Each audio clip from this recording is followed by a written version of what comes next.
인생에서 가장 믿었던 사람에게 배신당한 적 있으신가요? 그 아픔, 그 충격, 가슴을 찢는 듯한 느낌, 혹시 느껴보셨나요? 저는 그걸 겪었습니다. 사랑하는 아내가 몰래 다단계 사업에 빠져 우리 가족의 보금자리였던 집까지 저당 잡히는 일을 저도 모르게 저질렀습니다. 저는 58살 평범한 회사원입니다. 서울 외곽의 작은 아파트에서 아내와 딸 하나를 키우며 살아왔습니다. 아내는 늘 밝고 누구에게나 친절한 사람이었죠. 그녀의 미소는 저를 하루의 피로에서 벗어나게 해주는 유일한 힘이었습니다. 저는 중소기업에서 물류관리 업무를 30년 가까이 해왔고 큰 돈은 못 벌었지만 매달 꼬박꼬박 월급을 받아 가족을 먹여 살렸습니다. 우리 집은 화려하진 않았지만 따뜻하고 안정된 보금자리였어요. 적어도 저는 그렇게 믿었습니다. 그런데 어느 날 모든 게 변하기 시작했습니다.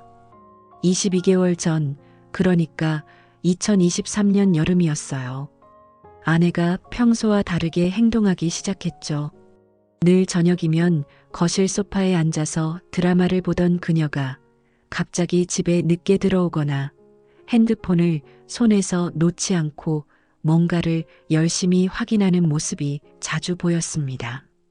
처음엔 별일 아니겠지 했어요. 아내는 원래 사교적인 성격이라 친구들과 자주 어울렸거든요. 요즘 뭐 바빠? 하고 물으면 그녀는 친구들이랑 모임이 좀 많아졌어라며 웃으며 넘기곤 했습니다. 그 웃음이 저를 안심시켰죠. 하지만 그게 제 착각의 시작이었어요. 그러던 어느 날 퇴근하고 집에 들어왔는데 아내가 부엌에서 누군가와 통화하는 소리가 들렸습니다. 그래, 그 제품 정말 좋아. 이번에 큰 기회야. 투자만 잘하면 100만 원, 200만 원 벌기 쉬워. 그녀의 목소리는 들떠 있었어요.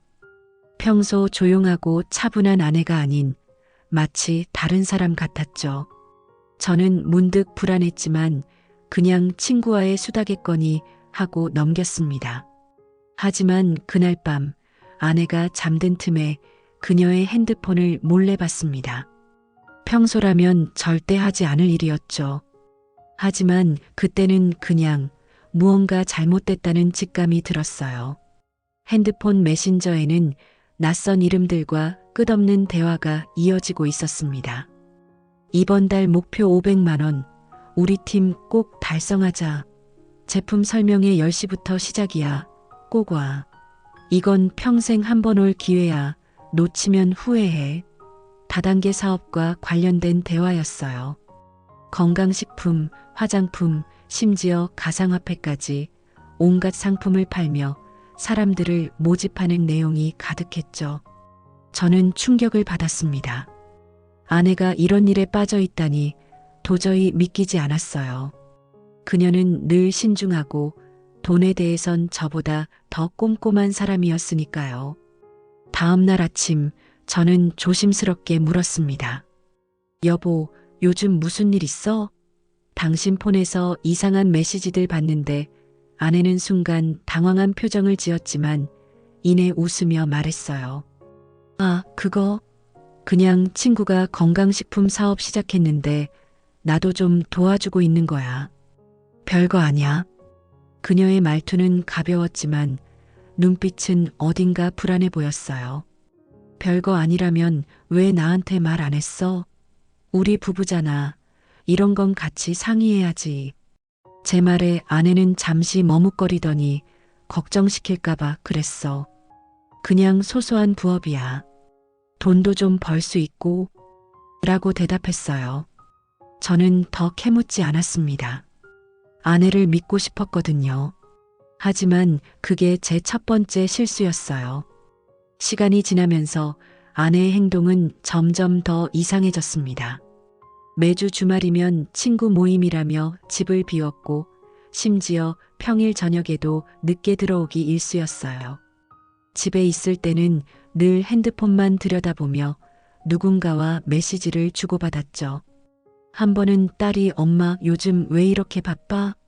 우리랑 시간 안 보내잖아 라고 말하자 아내는 이제 곧 엄마가 돈 많이 벌어서 우리 다 같이 좋은 집으로 이사 갈 거야.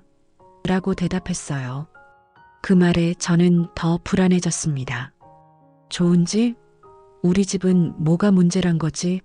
저는 그때까지도 아내가 다단계에 얼마나 깊이 빠져 있는지 몰랐어요. 그러던 어느 날 회사 동료가 저를 불러 세웠습니다. 야, 너 아내 요즘 무슨 사업한다며? 동네에서 소문났던데. 동료의 말에 저는 깜짝 놀랐어요. 소문? 무슨 소문? 그러니까 건강식품인가 뭔가 팔면서 사람들 끌어모으고 다닌다고. 우리 사무실 사람 중에도 아내한테 연락 온 사람 있어. 그 말에 머리가 멍해졌습니다. 아내가 동네 사람들, 심지어 제 직장 동료들까지 끌어들여 사업을 하고 있었다니요. 저는 그날 퇴근길에 아내와 진지하게 이야기를 나누기로 마음먹었습니다. 집에 돌아와 아내를 마주 앉혔습니다. 여보, 솔직히 말해. 당신 지금 다단계 사업에 빠진 거지? 도대체 얼마나 깊이 들어간 거야? 아내는 처음엔 부인했지만 제가 동료에게 들은 이야기를 꺼내자 결국 입을 열었어요. 그래, 맞아. 나 다단계 사업 시작했어. 하지만 이건 진짜 기회야. 내가 투자한 돈만 회수하면 큰 돈 벌 수 있어. 우리 딸 대학 등록금도 내고 빚도 갚고 더 나은 삶을 살 수 있다고. 그녀의 눈은 반짝였지만 저는 그 눈빛에서 광기를 느꼈어요. 투자? 무슨 투자? 우리 돈 어디서 났어? 제 질문에 아내는 고개를 숙였습니다. 그냥 저축 좀 썼어. 그리고 대출도 조금. 그 말에 심장이 쿵 내려앉았어요. 저는 급히 통장을 확인했습니다. 우리 부부가 10년 넘게 모은 저축 3천만 원이 사라져 있었어요. 그뿐만이 아니었죠. 아내가 제 이름으로 은행에서 200만 원을 대출받은 것도 알게 됐습니다. 이게 뭐야? 당신 어떻게 이럴 수가 있어?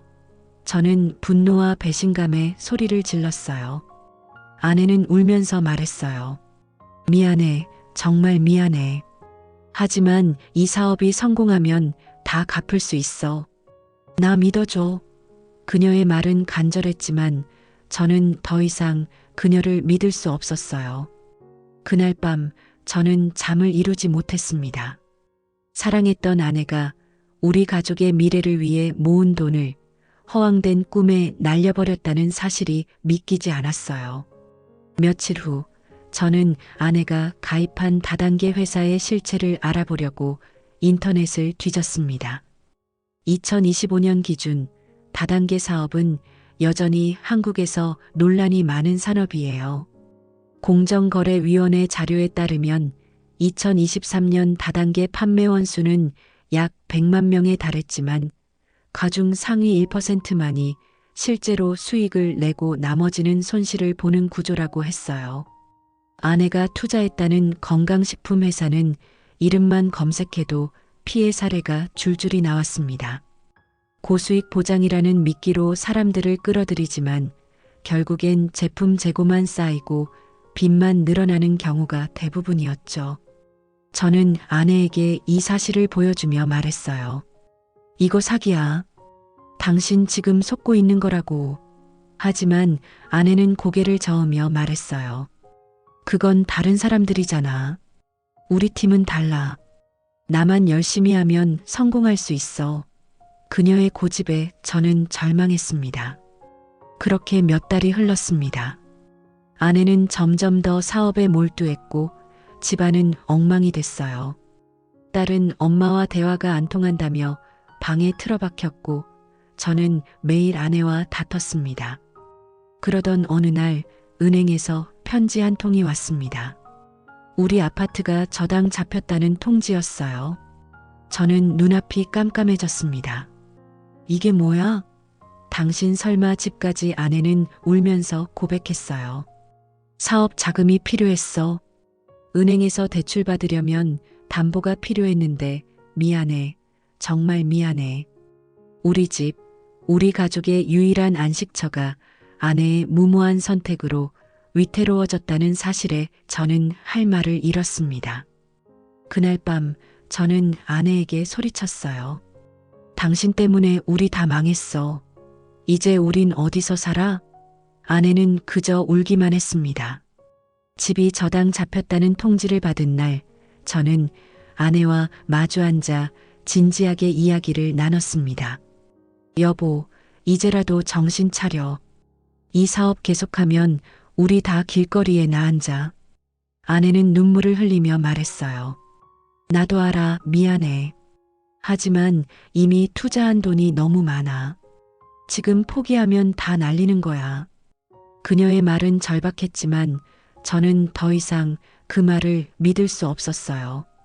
그럼 우리 집까지 날려야겠어? 이게 당신이 원하는 거야? 제 말에 아내는 고개를 숙이고 아무 말도 하지 않았습니다. 그 침묵 속에서 저는 결심했어요. 더 이상 아내의 고집에 끌려갈 수는 없다고. 다음 날 저는 은행에 연락해 아파트 대출 상황을 확인했습니다. 아내가 사업 자금으로 받은 대출은 4억 원에 달했고 이자를 포함하면 매달 갚아야 할 돈이 100만 원이 넘었어요. 우리 수입으로는 도저히 감당할 수 없는 금액이었죠. 은행 직원은 냉정하게 말했어요. 지금 상환을 시작하지 않으면 경매로 넘어갈 가능성이 높습니다. 그 말에 가슴이 철렁했어요. 우리 딸이 태어나고 자란 이 집, 아내와 함께 추억을 쌓아온 이 공간이 남의 손에 넘어갈 수도 있다는 생각에 숨이 막혔습니다. 저는 아내에게 단호히 말했어요. 이제 그만해. 다단계 사업, 당장 정리해. 하지만 아내는 여전히 망설였어요. 조금만 더 하면 돈을 벌 수 있어. 우리 팀 리더가 이번 달에 500만 원 벌었다고 했어. 저는 화가 나서 소리쳤어요. 그 리더라는 사람은 당신 돈으로 호화로운 삶을 사는 거야. 당신은 그저 그들의 밑바닥에서 이용당하고 있는 거라고. 제 말에 아내는 처음으로 흔들리는 눈빛을 보였어요. 정말 내가 잘못한 걸까? 그녀의 목소리는 작았지만 그 순간 저는 희망을 받습니다. 아내의 마음이 조금씩 열리고 있다고 느꼈어요. 저는 아내를 설득하기 위해 다단계 사업의 실체를 더 파헤쳤습니다. 인터넷에서 찾은 정보로는 부족했기에 저는 소비자보호원과 공정거래위원회에 직접 문의했어요. 2025년 기준 다단계 피해 상담 건수는 매년 증가하고 있었고 특히 건강식품과 뷰티 관련 다단계가 피해의 주범이었죠. 상담원이 말해준 충격적인 사실은 아내가 가입한 회사가 이미 여러 건의 민원과 소송에 휘말려 있다는 거였어요. 이런 회사는 상위 판매원만 돈을 벌고 하위 판매원은 대부분 빚을 지게 됩니다. 지금이라도 계약 해지하고 피해 상담 신청하세요. 상담원의 말에 저는 아내에게 이 사실을 전했어요. 하지만 아내는 여전히 망설였어요. 내가 투자한 돈 다 날아가는 거야. 그리고 팀원들한테 뭐라고 해? 저는 답답했지만 그녀의 마음을 이해하려고 노력했어요. 아내는 단순히 돈을 잃은 것뿐만 아니라 그 사업에 자신의 꿈과 희망을 걸었던 거예요. 저는 부드럽게 말했어요. 여보, 우리 딸을 생각해. 우리가 이렇게 무너지면 딸이 얼마나 힘들겠어? 지금이라도 늦지 않았어. 우리 같이 이겨내자. 그 말에 아내의 눈에 눈물이 고였어요. 미안해, 내가 잘못했어. 당신 말대로 할게. 그 순간 저는 아내를 끌어안았습니다. 비록 그녀가 큰 잘못을 저질렀지만 여전히 내 사랑하는 아내였으니까요. 우리는 함께 소비자보호원에 방문해 계약 해지 절차를 밟았습니다. 아내가 가입한 다단계 회사는 계약 해지 시 투자금의 일부만 환불해준다고 했지만 법률 상담을 통해 위약금을 최소화할 수 있었어요. 하지만 이미 사용한 저축과 대출금은 돌려받을 수 없었죠. 그래도 저는 아내를 다그치지 않았어요. 대신 그녀가 다시 일어설 수 있도록 돕기로 했습니다. 우리 같이 새로 시작하자. 빚 갚으려면 시간 걸리겠지만 우리 둘이면 할 수 있어. 제 말에 아내는 고개를 끄덕였어요. 그렇게 우리는 빚을 갚기 위한 계획을 세웠습니다. 저는 회사에서 야근을 늘렸고 주말엔 배달 아르바이트를 시작했어요. 아내도 다시 일자리를 찾기 시작했죠. 그녀는 예전에 했던 재봉 일을 다시 시작하며 동네 옷수선 가게에서 파트타임으로 일하게 됐어요. 매달 들어오는 돈은 적었지만 우리는 매달 100만 원을 대출 상환에 쏟아부었어요. 딸도 자신의 용돈을 줄이며 아빠, 엄마 나도 돕고 싶어라고 말해줬어요. 그 말에 저는 눈물이 핑 돌았습니다. 가족이 다시 하나가 되는 느낌이었죠. 하지만 여전히 현실은 녹록지 않았어요. 대출 이자와 생활비를 감당하느라 매일이 빠듯했죠. 그러던 어느 날 아내가 조심스럽게 말했어요. 여보, 내가 동네에서 재봉 강습을 시작해볼까 해. 옷수선 기술 가르치면 돈도 벌 수 있을 것 같아. 저는 그 아이디어가 나쁘지 않다고 생각했어요. 좋아, 한번 해보자. 내가 홍보 도와줄게. 우리는 동네 커뮤니티 센터에 전단지를 붙이고 SNS에도 광고를 올렸어요. 놀랍게도 이웃 주민들이 관심을 보이기 시작했죠. 아내의 강습은 금방 인기를 끌었고 한 달에 100만 원이 넘는 부수입을 만들기 시작했어요. 아내가 재봉 강습을 시작하면서 우리 가정은 조금씩 안정을 찾아갔습니다. 매달 100만 원씩 대출을 갚으며 우리는 3년 안에 빚을 모두 갚겠다는 목표를 세웠어요.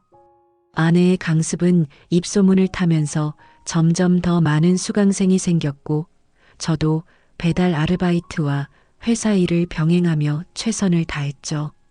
딸도 대학생이 되면서 아르바이트를 시작해 생활비에 보탬이 됐어요. 아빠, 엄마, 우리 같이 힘내자.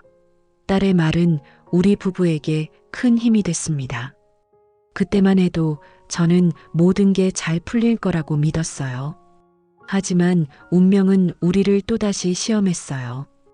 2024년 겨울, 제가 다니던 회사가 구조조정을 발표했어요. 물류부서가 통합되면서 저 같은 오래된 직원들이 정리 대상이 된 거죠. 30년 가까이 일한 회사에서 하루아침에 쫓겨날 위기에 놓였습니다.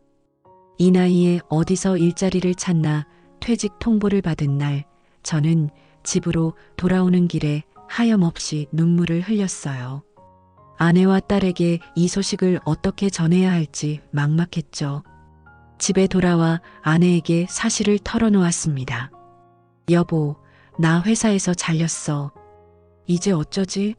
아내는 잠시 말을 잃었지만 이내 저를 끌어안으며 말했어요. 괜찮아. 우리가 지금까지 버텨왔잖아.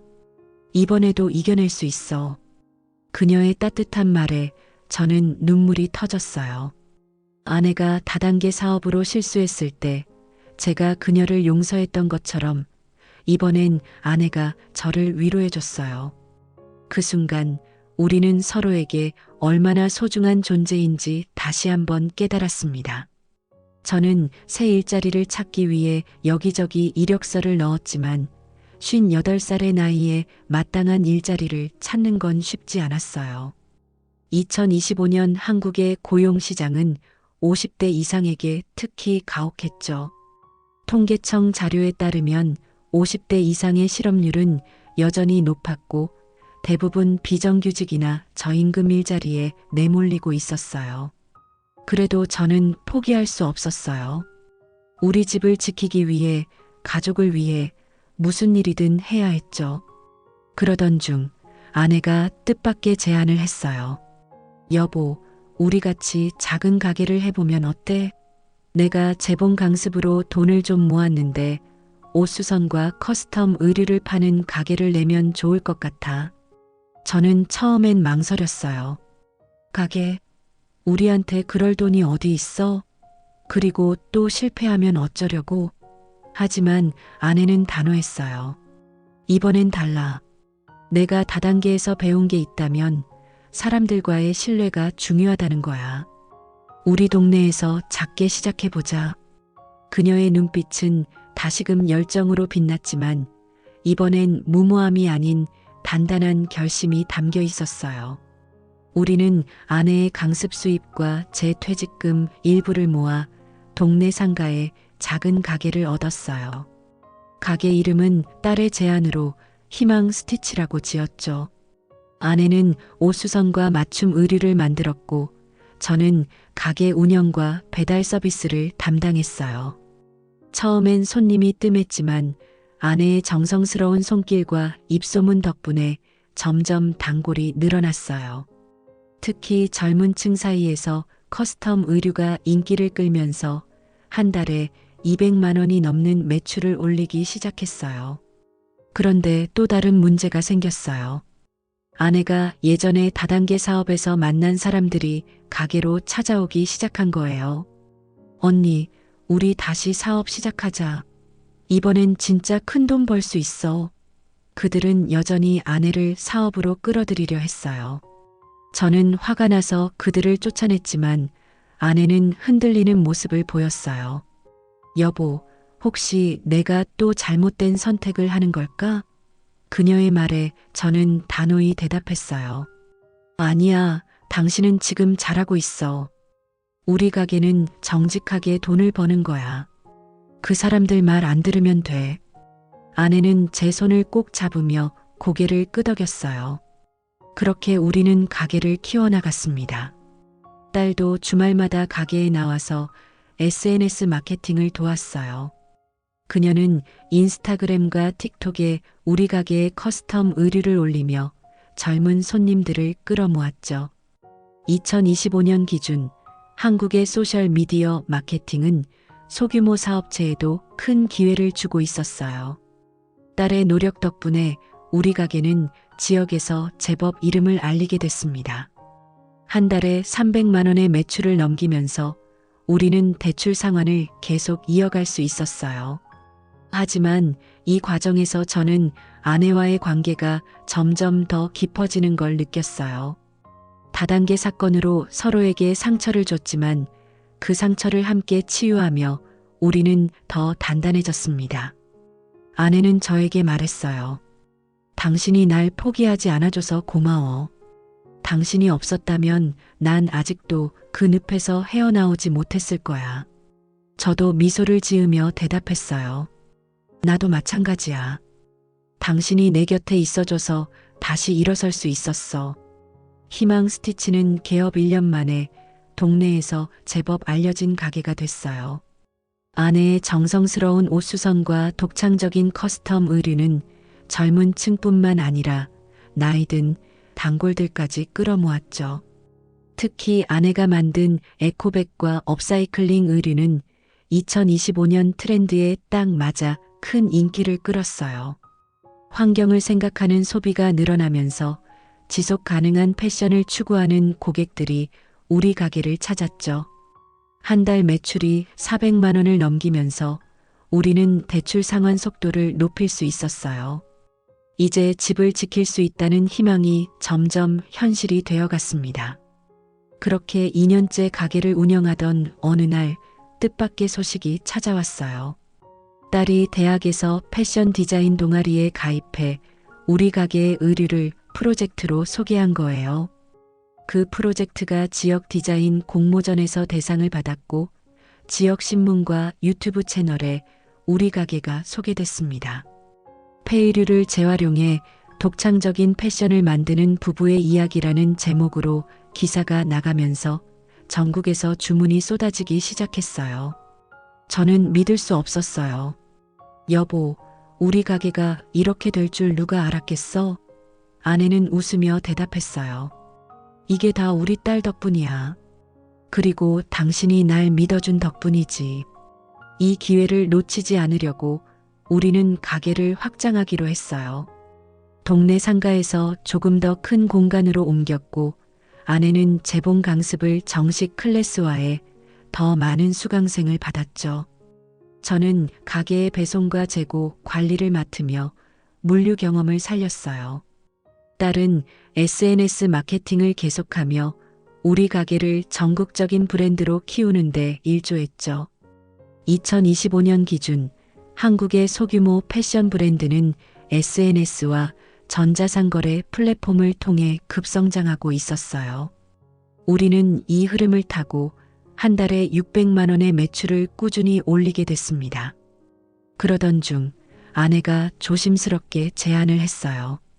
여보, 우리 가게 수익으로 대출 다 갚고 나면 지역 아이들에게 무료 재봉 강습을 열어보면 어때? 나도 힘들 때 누군가 도와줬으면 좋았을 텐데 저는 그 아이디어가 너무 좋았어요. 좋아. 그럼 우리 성공하면 꼭 그렇게 하자. 우리는 대출을 모두 갚은 후 지역 커뮤니티 센터와 협력해 저소득층 아이들에게 재봉 기술을 가르치는 프로그램을 시작했어요. 아이들이 직접 만든 옷을 입고 환하게 웃는 모습을 보니 가슴이 벅차올랐습니다. 아내는 말했어요. 이제야 내가 잘못했던 걸 조금이나마 갚는 기분이야. 그렇게 3년 만에 우리는 4억 원의 대출을 모두 갚았어요. 집은 다시 우리 이름으로 돌아왔고 희망 스티치는 지역을 대표하는 작은 브랜드가 됐죠. 하지만 무엇보다 큰 기쁨은 우리 가족이 다시 하나가 되었다는 거예요. 딸은 졸업 후 패션 디자이너로 일 시작하며 우리 가게의 디자인 컨설턴트로도 활동했어요. 아빠, 엄마, 우리 같이 브랜드 키워보자. 딸의 말에 우리 부부는 서로를 보며 웃었어요. 그런데 예상치 못한 기쁨이 또 찾아왔어요. 어느 날 아내가 다단계 사업을 할 때 알게 된 한 친구가 가게로 찾아왔어요. 그녀는 아내에게 사과하며 말했어요. 그때 내가 널 잘못된 길로 끌어들여서 미안해. 너희 가게 소식 듣고 정말 감동받았어. 그 친구는 다단계에서 빠져나와 작은 카페를 운영하고 있었고 우리와 협업해 커스텀 에코백을 판매하자고 제안했어요. 우리는 그 제안을 받아들였고 그 협업은 또 다른 성공으로 이어졌어요. 지금 저희 부부는 강남의 작은 작업실에서 희망 스티치를 운영하며 매일 새로운 꿈을 꾸고 있습니다. 아내는 더 이상 무모한 꿈을 좇지 않아요. 대신 정직하고 성실하게 그리고 가족과 함께하는 삶을 소중히 여기죠. 저도 마찬가지예요. 비록 큰 시련을 겪었지만 그 덕분에 우리는 서로에게 더 소중한 존재가 됐습니다.